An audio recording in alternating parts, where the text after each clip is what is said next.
Developers and builders in Ontario are not happy with Doug Ford's plans for the future of this province, and they are claiming that their concerns put at risk the ability for people to invest capital in this province to create more housing. And thank you to Christian Rashawi for this reporting. Builders are saying that housing has now become a political football and that Doug Ford has fumbled this file so badly that home ownership will be even more unaffordable for Ontarians. With one of the main issues being pointed out is that there's no consistency or certainty, saying that the decisions by the province to not expand urban boundaries in some areas has led to an overcorrection on the housing file. Now, we have to remember that this organization represents 1,200 builders and developers in the GTA, so obviously they released this letter with their own personal best interests in mind.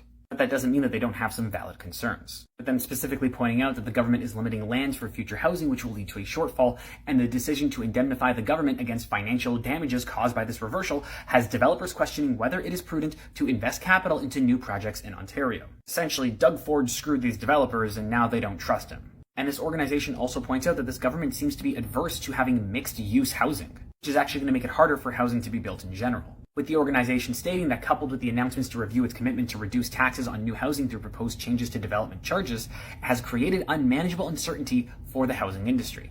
And yeah, this has been a chaotic political football. Doug Ford cutting developer fees here, promising to cut taxes here and then not, promising to do this thing in one area, opening up the Greenbelt, then not opening up the Greenbelt, and urban boundaries, and this and that. It makes it impossible for anybody to plan for things like this because you can't just build housing overnight. It takes years of planning. And other groups have pointed out that this plan that the developers have laid out is actually not maybe good for housing in Ontario in general, just good for developers. There are a lot of invested interests who are mad at this government, and there is currently no plan to solve the problem. But so far, Doug Ford's decisions have actually led to over 3,000 less homes being built in Ontario this year compared to last year, with the NDP government out of BC being the real winner with 4,000 new units being built. Obviously, what Doug Ford is doing is not working. It is not good for developers, it is not good for cities, it is not good for individuals. It seems to be a complete failure in all aspects. And honestly, at this point, I don't see how we can turn that around.